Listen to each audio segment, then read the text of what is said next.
जय हिंद। संतोष study circle के इस यूट्यूब मंच पर आप सभी का हार्दिक अभिनंदन है। जैसे कि आप जानते हैं कि 10वीं क्लास के बच्चों के लिए 2011 से 2025 तक वार्षिक परीक्षा में जितने भी एमसीक्यूज प्रश्न पूछे गए उन सब प्रश्नों का विश्लेषण इस यूट्यूब मंच पर कराई जा रही है। इसी सिलसिला में आज ज्योग्राफी का अंतिम लेसन, क्लास 10वीं का ज्योग्राफी का अंतिम लेसन डिजास्टर मैनेजमेंट, आपदा प्रबंधन, इस चैप्टर को हम लोग एमसीक्यूज करेंगे। चलिए चलते हैं क्वेश्चन की ओर। पहला क्वेश्चन है आपके पास, निम्नलिखित में कौन मानव जनित आपदा नहीं है? मानव जनित आपदा एक प्राकृतिक आपदा होता है। मानव जनित आपदा के मतलब जो मानव के द्वारा कराई गई आपदा। प्राकृतिक आपदा के द्वारा जो प्रकृति के द्वारा स्वतः कोई आपदा उत्पन्न होती है, जैसे बाढ़, सुखाड़, सुनामी, भूकंप, ये प्राकृतिक आपदा है। तो देखते हैं कौन मानव जनित आपदा नहीं है। इट मींस प्राकृतिक आपदा है तो इसमें ये सब के सब मानव जनित है, इनमें से कोई नहीं इसका करेक्ट आंसर बन जाएगा। देखिए यहां नहीं लिखा हुआ है। नेक्स्ट क्वेश्चन है, क्वेश्चन रिपीट। मानव शरीर के आग से जल जाने की स्थिति में जले हुए स्थान पर क्या प्राथमिक उपचार करना चाहिए? देखिए ये ऑप्शन के अनुसार इसका ठंडा पानी डालना चाहिए, लेकिन ये भी देखना होगा कि वो व्यक्ति किस चीज से जला है, उसके आधार पर भी हम लोग डिसीजन ले सकते हैं। लेकिन ऑप्शन के अनुसार हम लोग ठंडा पानी डालेंगे उसमें। बाढ़ क्या है?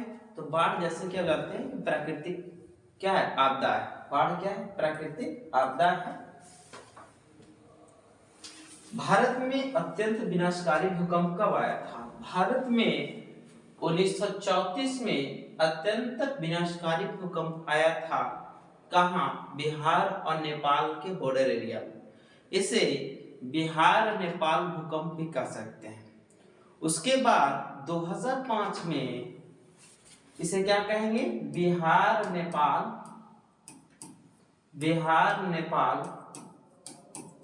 भूकंप।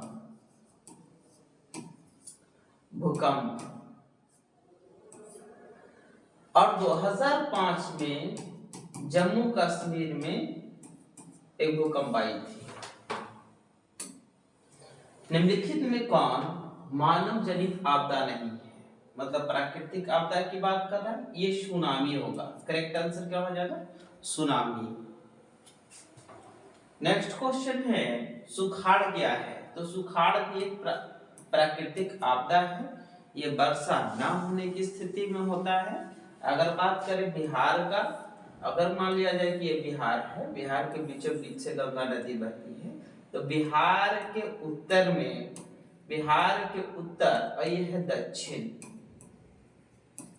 तो उत्तर में कोसी नदी के वजह से और कई नदियां, नेपाल में पहाड़ी ढाल से तीव्र गति से नदियों में जल का प्रवाह होता है और बिहार में समतल मैदान में फैल जाता है, जिसके वजह से उत्तरी बिहार में बाढ़ की समस्या देखा जाता है, जबकि दक्षिणी बिहार में सुखाड़ की समस्या देखा जाता है। तो सुखाड़ एक प्राकृतिक आपदा है। निम्नलिखित में कौन भूकंप का सर्वाधिक संवेदनशील नगर है? भूकंप का सबसे संवेदनशील देहरादून है। कौन है? देहरादून। भूकंप से पृथ्वी पर पहुंचने वाले सबसे पहले तरंग को क्या कहते हैं? भूकंप जब उत्पन्न होती है तो उसका जो पहला तरंग पहुंचता धरती पे उसे प्राथमिक तरंग या पी तरंग बोलते हैं। प्राथमिक तरंग या फिर उसे ही पी तरंग कहा जाता है। सुनामी का प्रमुख कारण क्या है? तो सुनामी तब होता है जब समुद्र के तली पर भूकंप आता है। भूकंप आने से समुद्र में जो जल है वो जल का स्तर मतलब अप डाउन होना शुरू होता है, उसमें कहते हैं लहरें आना शुरू हो जाती है। वही क्या है? भूकंप। समुद्र में भूकंप का आना। महासागर तली के कंपन का परिणाम क्या है? क्या है इसमें? सुनामी। क्या है? सुनामी। भूस्खलन क्या है?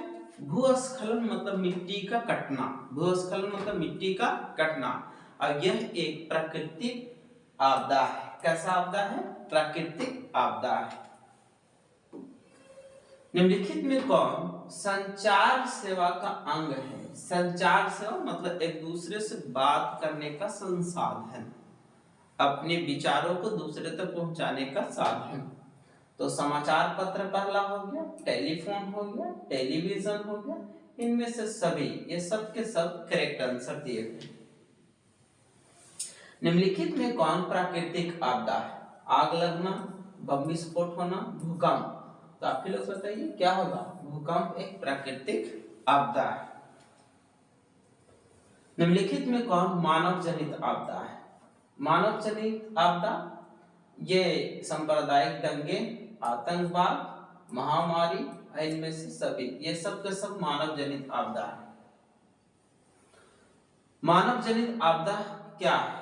इनमें से बाढ़ भी प्राकृतिक हो गया, भूकंप प्राकृतिक हो गया, सुनामी प्राकृतिक हो गया, लेकिन आतंकवाद ये मानव जनित आपदा है। आतंकवाद क्या है? मानव जनित आपदा है।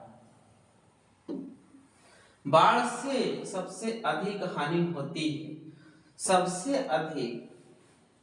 और ये ऑप्शन उस तरह से दिया है कि हमें सभी ऑप्शंस को मानना पड़ेगा। फसलों को भी नुकसान पहुंचता है बाढ़ से, पशुओं को भी पहुंचता है, और भवनों को पहुंचता है। तो ये करेक्ट आंसर हो जाएगा option number D, correct answer. बाढ़ के समय हमें निम्नलिखित में किस स्थान पर जाना चाहिए? जब बाढ़ आ जाए तो उस समय अपने आसपास की सबसे ऊंची जगह है, उस जगह पे जाना चाहिए। तो ऊंची भूमि वाले स्थान पे हमें जाना चाहिए। बिहार का कौन सा भाग सर्वाधिक सूखा प्रवण है? सबसे सूखा कौन है? अभी हमने बताया उत्तरी बिहार, जो नेपाल के पहाड़ी क्षेत्र से आने वाली नदियों के रास्ते में ढाल होने की वजह से जो वर्षा आती है, वो वर्षा जल पूरा बिहार, उत्तरी बिहार में समतल मैदान में फैल जाती है, जिससे बाढ़ की समस्या देखा जाता है। जबकि दक्षिणी बिहार में सुखाड़ होता है। तो सर्वाधिक सूखा बोल रहा है तो दक्षिणी बिहार करेक्ट आंसर हो जाएगा। यह क्वेश्चन 2021 में पूछा गया है। भूपटल के नीचे का वह स्थान जहां भूकंप का जन्म होता है क्या कहलाता है? मतलब जिस जगह पर भूकंप का जन्म होगा उस स्थान को भूकंप केंद्र कहते हैं। क्या कहते हैं? भूकंप केंद्र कहते हैं। भूकंप केंद्र के ऊर्ध्वाधर पृथ्वी की सतह के केंद्र पर क्या नाम है? उसी का नाम हो जाता है अभिकेंद्र। क्या हो जाता है? अभिकेंद्र। इसका करेक्ट आंसर हो जाएगा। किसी भूकंपीय तरंग की गहनता सबसे अधिक, मतलब किस भूकंपीय तरंग की गहनता सबसे अधिक होती है? तो इसमें गहनता की बात करें, पी तरंग होना चाहिए इसका करेक्ट आंसर। सुनामी कहाँ आती है? तो सुनामी ऑप्शन सबका सब गलत है। समुद्र, ये सी या ओशंस में आते हैं। समुद्र में कहाँ आते हैं? समुद्र में आते हैं। सुनामी कहाँ आएंगे? समुद्र में। 26 दिसंबर 2004 को विश्व के किस हिस्से में भयंकर सुनामी आई थी? और 26 दिसंबर 2004 को ये जो है इंडियन ओशन में ही भूकंप आया था।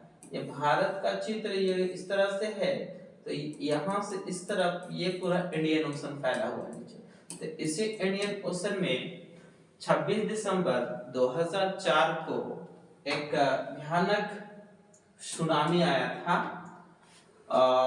तो अब देखिए इसमें ऑप्शन क्या है।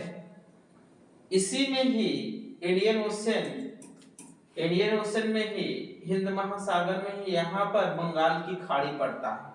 तो ऑप्शन हमारा अगर मिलाएं तो ये बंगाल की खाड़ी करेक्ट आंसर हो जाएगा।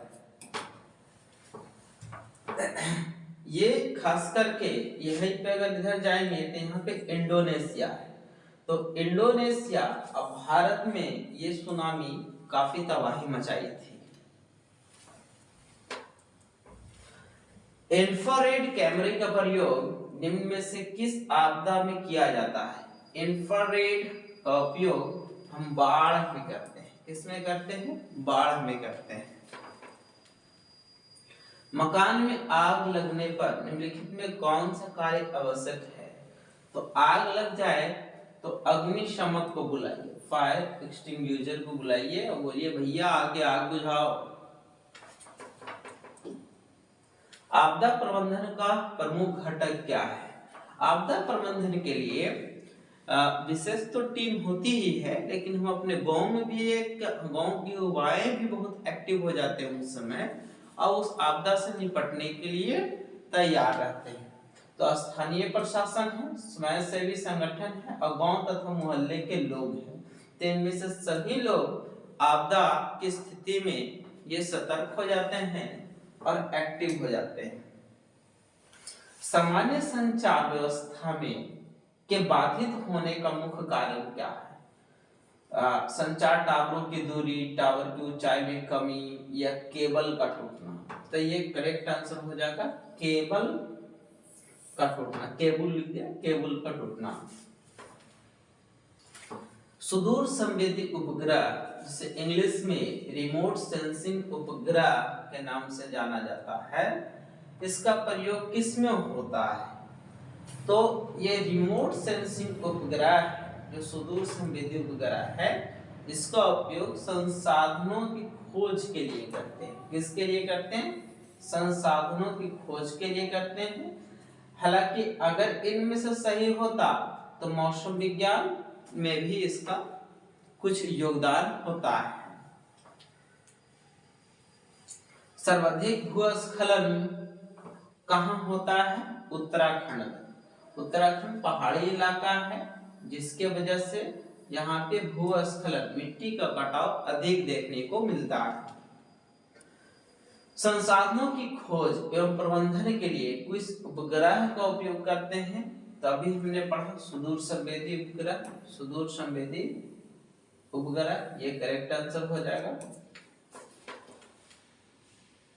सर्वाधिक बाढ़ प्रभावित देश कौन है? सबसे ज्यादा बाढ़ बांग्लादेश में आती है। किस में आती है? बांग्लादेश में। सबसे अधिक बाढ़ किस देश में? बांग्लादेश में आती है। ये करेक्ट आंसर हो जाएगा। नदियों में बाढ़ आने का प्रमुख कारण क्या है?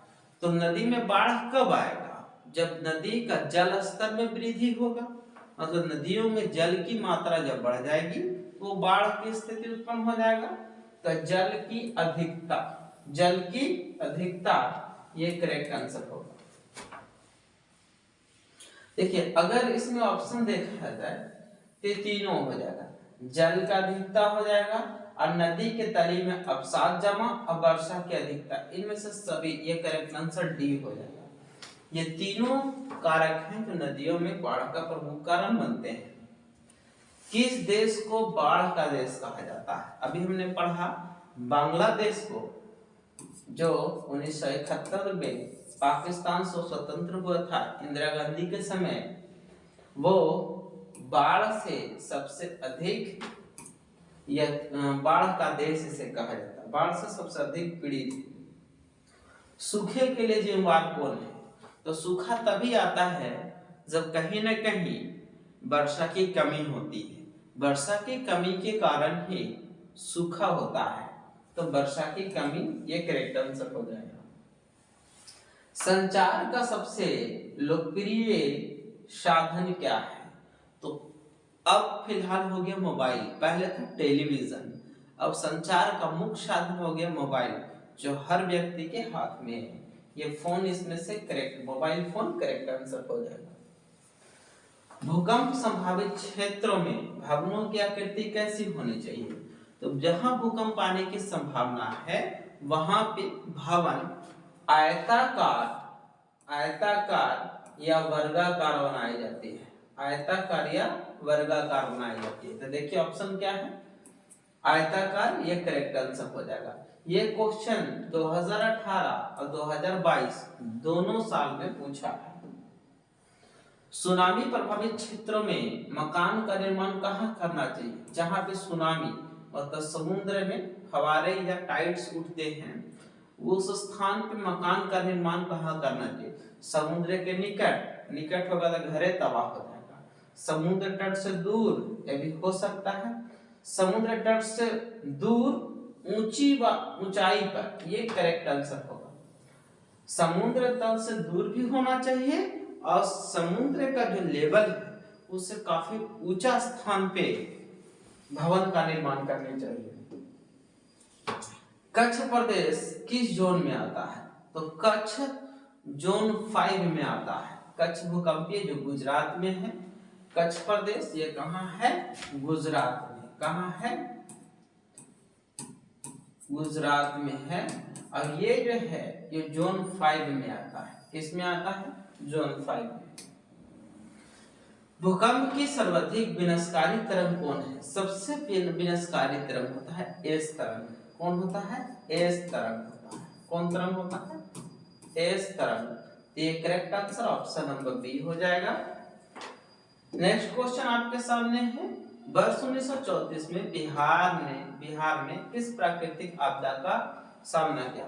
सॉरी, बिहार ने किस प्राकृतिक आपदा का सामना किया था? अभी हमने बताया कि बिहार और नेपाल ये दोनों के बॉर्डर एरिया पर 1934 में भयंकर बाढ़ आई थी। तो ये करेक्ट, भूकंप आया था। तो ये करेक्ट आंसर हो जाएगा भूकंप। और 2005 में जम्मू कश्मीर में भूकंप की लहरें कहां से उत्पन्न होती है? भूकंप की लहरें अधिकेंद्र से उत्पन्न होती है। इसका करेक्ट आंसर हो जाएगा अधिकेंद्र। अभी 2023 में ये क्वेश्चन पूछा जा चुका है। निम्नलिखित में से कौन सा क्षेत्र भूकंप या सुनामी से सबसे अधिक प्रभावित होता है? तो याद रखिए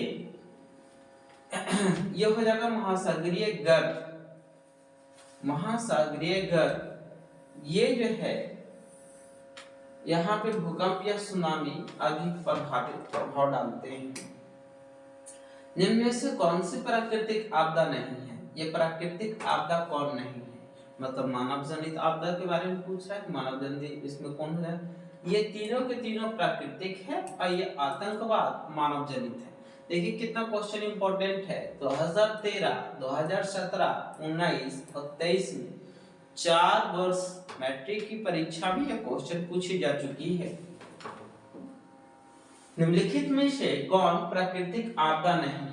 अप्राकृतिक आपदा की बात करें, भूकंप और बाढ़ प्राकृतिक आपदा है, सुनामी भी प्राकृतिक आपदा है, महामारी हमारा ये प्राकृतिक आपदा नहीं है, ये मानव जनित आपदा है। कृषि सुखाड़ होता है। कृषि क्षेत्र सुखाड़ तभी होगा जब वर्षा की कमी होगी। जब वर्षा की कमी होगा या जल का अभाव होगा। ये करेक्ट आंसर होगा। अभी क्वेश्चन 2013, 22 और 23 में पूछा जा चुका है। भूकंप का मापन किसके द्वारा होता है? भूकंप को रिएक्टर स्केल द्वारा मापते हैं। किसके द्वारा? भूकंप को रिएक्टर स्केल के द्वारा मापा जाता है। भूकंप के समय मलबे में दबे व्यक्ति का पता लगाने में कौन सबसे अधिक सहायक होता है? तो इसको मलबे में पता लगाने के लिए सबसे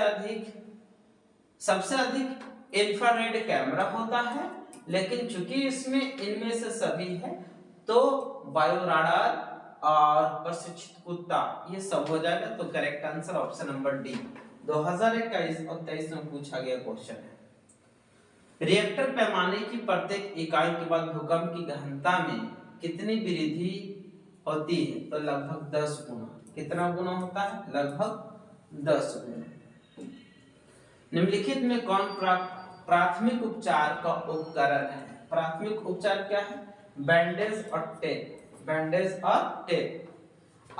बाइक में भी जब बाइक खरीदेंगे, बाइक के पिछला सीट के अंदर देखेंगे कि बैंडेज आटे वगैरह ये सारी चीजें दे देता है, ताकि आप कहीं पे गलती से मिस्टेक होता है आपको और एक्सीडेंट हो जाती है तो उस स्थिति में उस बैंडेज और पट्टी का उपयोग कर प्राथमिक उपचार आप कर सकते हैं। निम्नलिखित में कौन प्राथमिक उपचार का उपकरण है?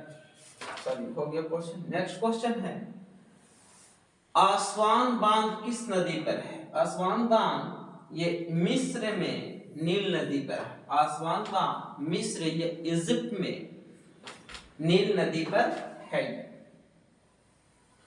रिएक्टर पैमाने का उपयोग किस आपदा में होता है? रिएक्टर पैमाना इसका उपयोग बाढ़ की समस्या जब आती है, सॉरी भूकंप की जब समस्या आती है उसमें इसका उपयोग किया जाता है। पूर्वी बिहार प्रायः किस आपदा से ग्रसित होता है? पूर्वी या उत्तरी ये बाढ़ से होगा। किससे होगा? बाढ़ से।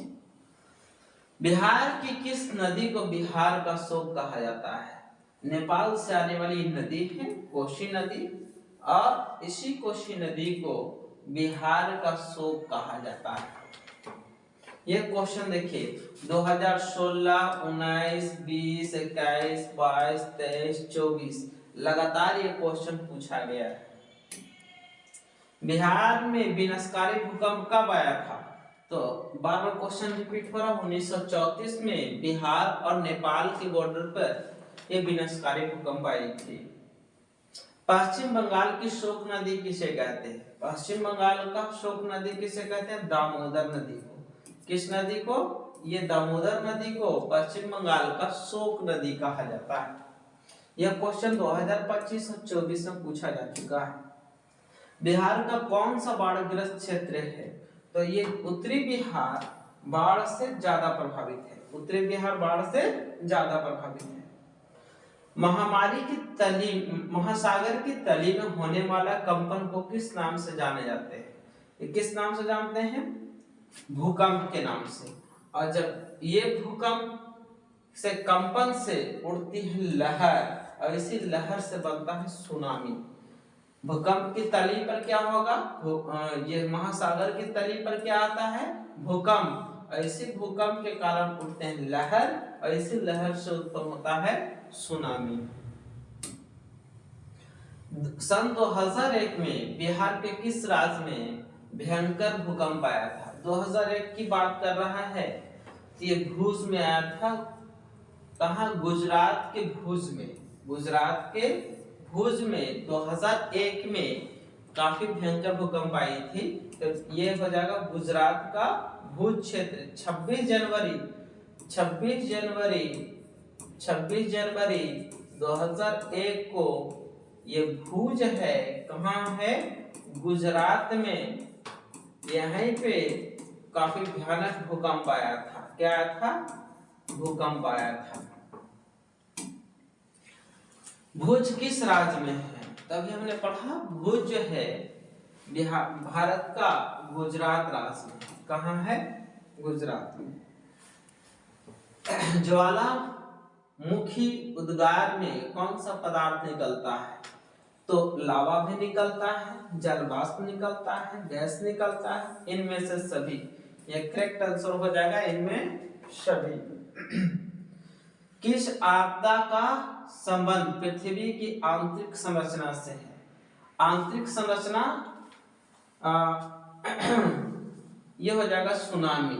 क्योंकि भूकंप आएगा, भूकंप से लहर उत्पन्न होगा, लहर से ही सुनामी बनते हैं।